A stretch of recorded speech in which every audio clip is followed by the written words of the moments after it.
Amaury Barthet, avec le diplôme, c'est toujours un bon moment, c'est toujours agréable de rencontrer un primo-romancier.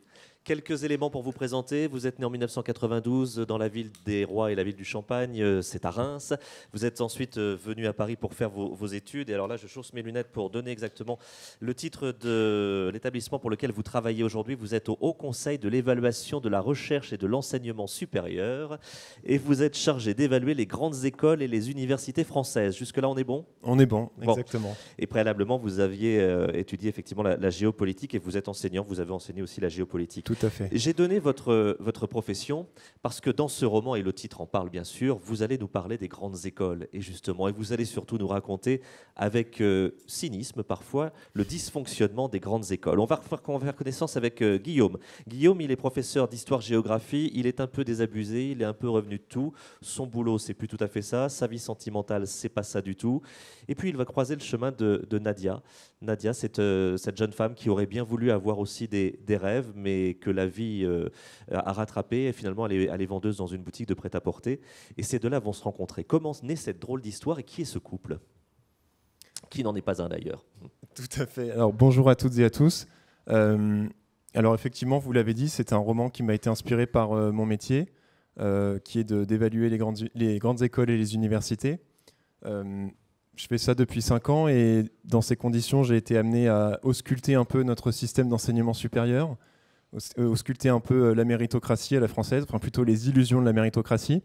Et je trouve que ce système français est malade. Il est malade de 2 choses. D'abord, l'obsession française du diplôme.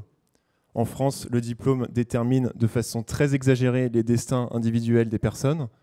D'ailleurs, les gens se définissent par leur diplôme. On entend souvent des gens, moi, je rencontre des gens qui ont plus de 60 ans et qui me disent je suis normalien, je suis polytechnicien, je suis un ancien HEC. Donc, ça vous marque à vie. Il y en a même qui le mettent dans leur faire-part d'essai. J'ai feuilleté Le Monde ce matin et quand vous regardez la rubrique nécrologie, ça n'y manque pas. Nous avons la tristesse de vous faire part du décès de Jean-Pierre Intel, X 1946. Donc jusqu'à sur leur lit de mort, les gens se définissent par le concours qu'ils ont réussi à 19 ans. Donc ça, c'est un premier problème. Et le deuxième, c'est qu'on a un système à 2 vitesses, polarisé entre les grandes écoles qui sont généreusement financées par l'État, qui sont sélectives, qui accueillent très majoritairement des étudiants issus de milieux aisés et qui sont à ce titre un lieu de reproduction des élites. Et on a de l'autre côté les universités qui sont sous-financées chroniquement depuis des décennies, qui sont non sélectives, qui accueillent tous les autres étudiants. Et donc on est un peu d'un côté ou de l'autre de la barrière, et ça nous poursuit toute notre vie, indépendamment de nos compétences. Et donc c'est un frein à la méritocratie, c'est un frein à l'ascenseur social, évidemment. Et c'est un petit peu ça que je voulais mettre en lumière à travers une histoire qui met en scène donc les destins de Guillaume et de Nadia. Oui, parce qu'à vous entendre, vous voulez mettre en lumière, mais Ouais. on comprend bien aussi à la façon dont vous le dites que vous voulez un peu dénoncer. D'où ces 2 personnages, Guillaume qui lui est un peu désabusé, et puis Nadia qui elle aurait rêvé d'une autre vie. Tout à fait. Donc Guillaume, c'est le narrateur du roman, donc c'est un roman à la première personne. Guillaume, c'est un type complètement frustré.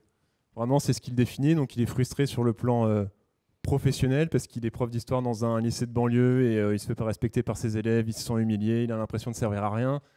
Il est frustré sur le plan financier parce qu'il gagne pas bien sa vie et il est dévoré de jalousie envers son frère banquier qui est plein aux as. Et il est frustré au plan affectif et sexuel parce qu'il est avec sa compagne depuis plus de 10 ans et qu'ils n'ont pas couché ensemble depuis Mathusalem. Et donc voilà, il a envie de prendre sa revanche sur la vie. Et il va le faire d'une façon vraiment lâche, vraiment vile. On qui en fait un anti-héros. Allez, on donne quelques éléments. Ouais. Donc il croise la route de Nadia et Oui. puis il se dit cette fille elle a un potentiel et finalement elle est vendeuse de prêt-à-porter, c'est un peu dommage. Et il va lui proposer un deal. C'est que son frère, lui, il a un diplôme, il a fait de belles études, son frère Henri, il a fait de belles études, et il a son diplôme qui est tout à fait accessible dans le bureau, et il fait comprendre à Nadia, il lui dit, écoute, enfin, il va chercher le diplôme, et puis il va gratter le nom, il va mettre le nom de Nadia, et puis comme ça, Nadia va pouvoir aller se présenter ailleurs pour faire évoluer sa vie. Je schématise, mais c'est un petit peu comme ça que Nadia, oui. c'est comme ça que Nadia va quitter son emploi dans le prêt-à-porter pour tout d'abord arriver dans un grand groupe, et puis peut-être continuer à gravir des échelons. C'est une sacrée supercherie. Oui, tout à fait. C'est une imposture. Et en même temps, est-ce que c'est vraiment une imposture? Parce que l'imposteur, c'est quelqu'un qui se fait passer pour ce qu'il n'est pas. Or, Nadia, dans l'histoire, elle est vraiment compétente, elle est vraiment intelligente.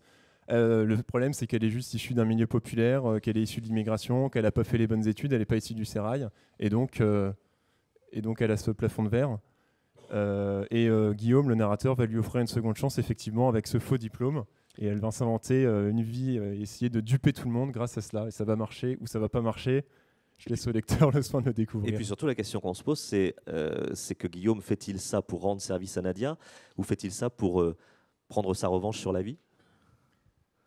Alors, il se raconte une histoire dans laquelle il est altruiste et il fait ça pour rendre service à Nadia. Mais la vérité, évidemment, c'est que c'est un pauvre type. C'est un type fondamentalement égoïste, manipulateur, et qui fait ça pour prendre sa revanche sur sa vie. Alors on comprend, vous l'avez dit, que vous cherchez à dénoncer un système, ces grandes écoles, ces diplômes versus la méritocratie, mais vous employez donc la plume romanesque et puis surtout vous avez choisi une écriture qui est résolument caustique, grinçante, cynique. On s'amuse beaucoup, on rit jaune aussi parfois. Il y a des personnages qu'on adore détester. Il y en a qu'on déteste mais qui vont nous surprendre. Comment avez-vous travaillé votre écriture pour ce premier roman, Amaury? Alors, j'ai écrit une première version du roman en 1 an et demi, sans savoir du tout où je voulais aller. Vous savez, j'avais cette version un petit peu poétique, un petit peu romantique de l'auteur. Je me suis dit, oh, j'ai pas besoin de savoir où je vais aller, je vais être frappé par l'inspiration, je vais me laisser transporter par l'écriture. Et en fait, erreur du débutant, pas du tout. Je me suis retrouvé planté au milieu en me disant, je sais pas ce que je dois écrire. Parce qu'en fait, ce qui se passe à la fin du roman, ça doit se préparer dès le début. Les transformations du personnage se font au fil de l'eau sur le temps long et se préparent aussi dès le début. Donc, je pense que j'aurais dû scénariser tout depuis le début. Mais bref, j'y suis quand même arrivé. J'ai envoyé une première version par la poste à une dizaine d'éditeurs. Je n'ai eu que des refus. Mais vous êtes avec nous ce matin. Ouais. Mais j'ai eu 2 refus argumentés où on m'a dit il faudrait essayer de retravailler ça et ça. Donc j'ai essayé d'en tirer des conséquences. Je me suis remis un peu au travail en suivant ces conseils. Et j'ai retenté ma chance à nouveau par la poste. Et puis il y a 4 mois, jour pour jour, j'ai eu un appel de Lina Pinto quand j'étais au boulot. Et c'était un vrai bonheur. La joie des primo-romanciers.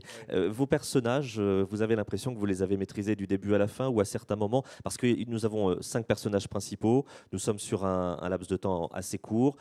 Ces personnages, ils ont été maîtrisés? Vous avez l'impression qu'à un moment, ils vous ont un peu pris par la main pour raconter leur histoire? C'est une question difficile. Ouais, je pense que les personnages ont leur propre vie et effectivement, je pense qu'on ne s'attend pas à ce qui va se passer. On se laisse un peu porter par l'histoire, c'est sûr. C'était c'était un sacré défi finalement, vous qui êtes chargé d'évaluer, de noter les grandes écoles et les universités, d'écrire sur ce sujet-là. Vous êtes fou, vous êtes joueur. Pourquoi avoir pour ce premier roman choisi cette thématique? Parce que je baigne dedans au quotidien, c'est mon milieu professionnel. Je ne sais pas si je suis joueur, j'ai pas l'impression que ça va me porter préjudice. Je vois. Non, mais si vous voulez, ce sont des dysfonctionnements qui sont clairement identifiés par la communauté académique, par l'État depuis une quinzaine d'années. Il y a des politiques publiques qui sont en marche pour réformer ce système. Simplement, ça ne se fait pas du jour au lendemain. Donc, je n'ai pas l'impression de révéler quoi que ce soit. C'est des choses bien identifiées dans le milieu, en tout cas. Bienvenue dans la grande famille des auteurs et bienvenue dans la famille Albin Michel. Vous allez vous régaler avec cette histoire à la fois drôle et cynique. Le diplôme, Amaury Barthet. Merci.